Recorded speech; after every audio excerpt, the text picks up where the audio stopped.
Here's the thing with technology. Like my good friend that said, when it works, it's great. When it doesn't, it's not so great. I filmed the whole video showing you guys this, and then I realized my audio wasn't on. So I'm gonna go ahead and carry it because just to make sure it's working. So here I'm gonna show you guys what the ecosystem looks like so you understand a little bit. So I am a big believer in digital assets. This is the new way of things. You hear about Bitcoin, you hear about Ethereum. No, I actually see everything that you post, I actually considered it a digital asset. And you want to start treating all of your content, all of your digital efforts as digital assets. And I'm going to show you what the ecosystem looks like so you can have a greater perspective of how much impact you can create if you start building systems and you start thinking about your content this way. So let's say you have an idea. We start here. Most of us idea post. Right? We post to wherever we find. I am guilty. I do it all the time. However, there are certain pieces of content that you're going to want to be a little bit more strategic with. Especially make sure that it's working for you and your brand and your business, whatever venture that you're trying to get people to do something. These are what I would consider digital assets, and I want you to start thinking about digital assets this way as well. A digital asset could be a video. A lot of us are really big on that right now with TikTok and Instagram. Infographics. Okay, this is where you have an image and a bunch of information on there. Photos. Also, websites are digital assets. Landing pages is a digital asset. Articles, anything that you write or post. Social media pages. So this is your at username in whatever social media platform. Now, when I say social media platform, I actually see them as publishing platforms because a lot of them right now, it's all about posting. This is the first time ever that we have the opportunity to become self-publishing. As in the past, you had to wait for all of these approvals and you had to know somebody or had to be in the industry. Now you directly have the same power that a lot of these big companies have, okay? So, what are some of the platforms that exist right now and are very popular? Instagram, Facebook, TikTok, Substack, Threads, Pinterest, your domain, aka your .com or .net, .io, .me. There's so many nowadays, and actually a lot of them are becoming very acceptable.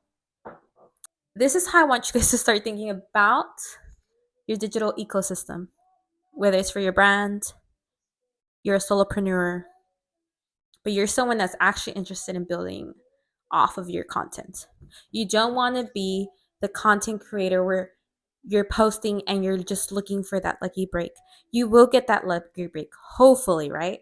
And the idea goes, a lot of us have in mind is if I post, I get that lucky break and then everything changes. That's possible. It happens to a lot of people all the time. But for most of us, we're going to have to build brick by brick, right? And we want something consistent. We don't want to just get lucky, right? We want to get lucky and also kind of know why we're posting what we're posting. And if it's for your business, if you want to monetize it, you want to make sure that there's a route to monetize.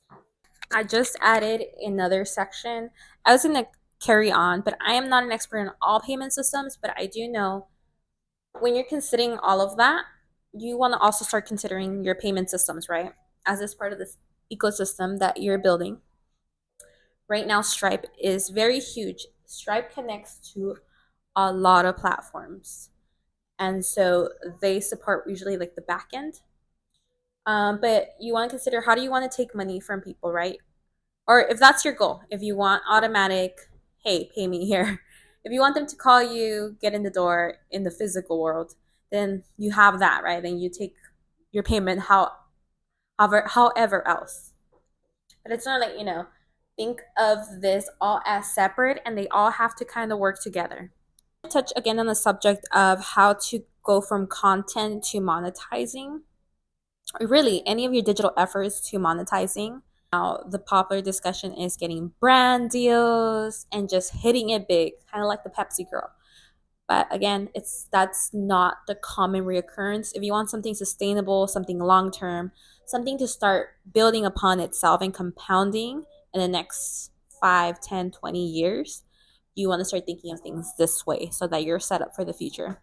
26, what we're going to do is we're going to start looking at what is an asset versus what is content. And we're going to start reframing how we think about going online. A lot of us think that we need more content, but actually, what we need is an asset. And what does an asset do? It works for you. You don't work for it. So, have you ever been one to continue to post and you're like, you feel like you're posting, you feel like you're posting, and you feel like you're working for the content, not the content's working for you? Okay, so that's how we're going to switch and reframe our perspective this year.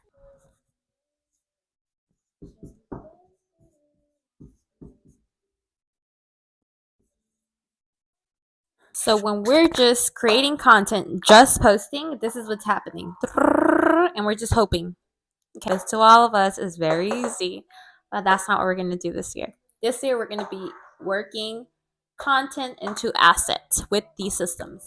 So you have to reference you have to reference the other part of my video where I show you what different assets look like, digital assets.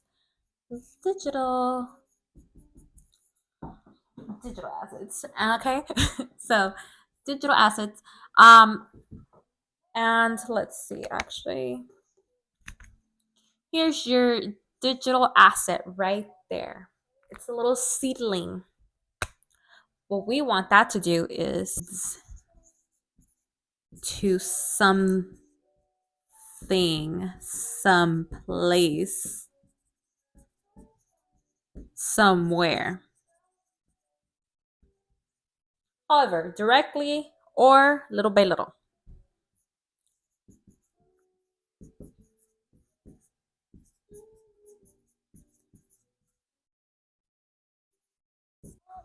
Then shows exactly what you offer.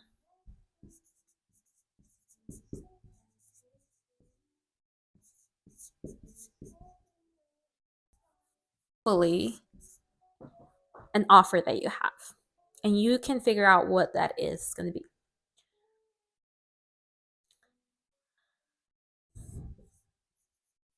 How to pay. Subscribe.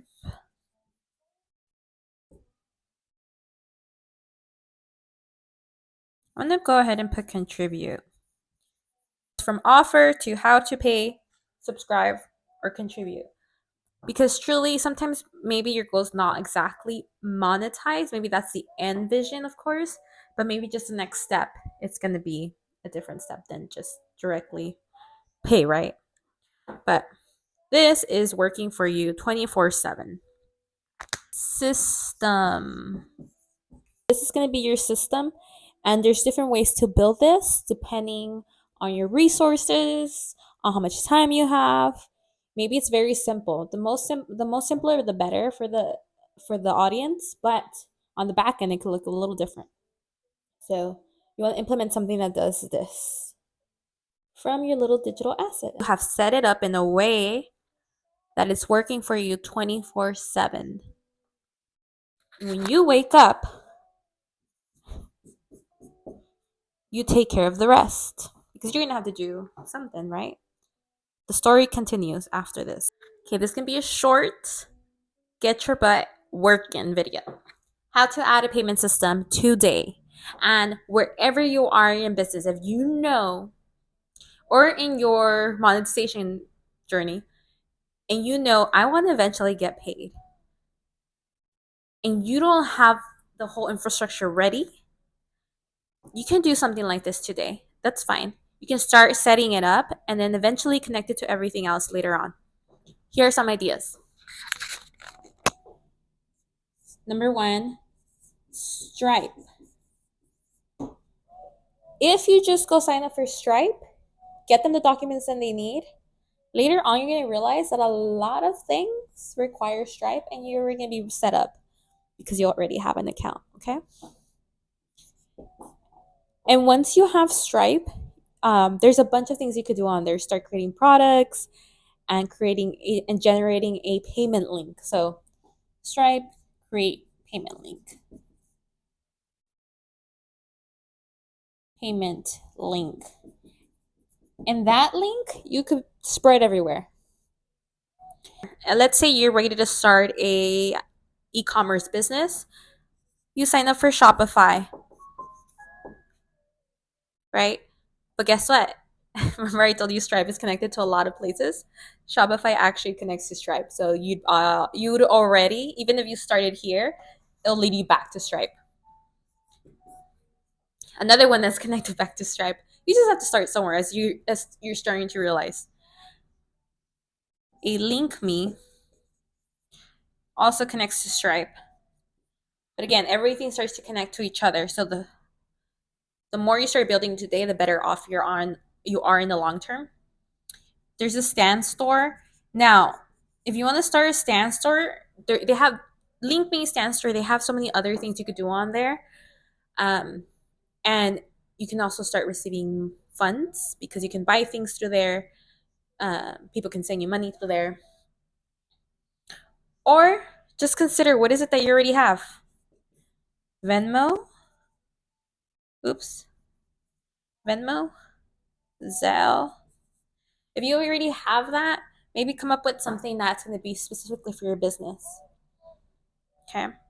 Now, what you consider here today is just depends where you're at with your idea, where you're going long term, and where you are in your journey. This all just goes back to once you start having all that content, you want to have a payment system. Don't be that creator who's posting, and then there's no way for anybody to support them from either buying a product, sending them a tip, signing up for a service. Don't be that person. Be ready. Have it ready, because once you capture someone's attention and they're like, how can we support them or how can we work with them? You want to have something, an outlet. And even if it's not right away, even I will just let you know, if you can't do this today, go ahead and add your contact information, even an email. You can start that conversation and then you guys figure it out later. But always have a payment system. You definitely want to make sure that after someone clicks on your content, they know what they're looking at. And if there's a chance, capture their attention, get them to do something.